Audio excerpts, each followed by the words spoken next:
মানুষকে অনেক বিভ্রান্ত করেছে। এইসব কথার এখন আর কোনো ধার ভার নেই। আপনারা বিজেপি পার্টির নেতাদের, তাদের পরিবার, তাদের আত্মীয় স্বজন, তারা কে কোথায় দেখুন।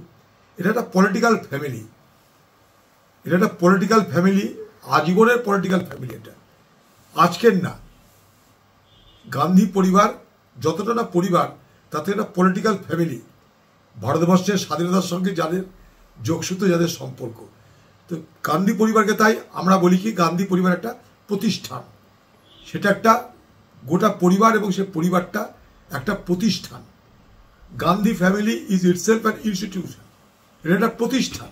তো স্বাভাবিকভাবেই বিজেপি পার্টির এ কথা বলা আর সাজে না।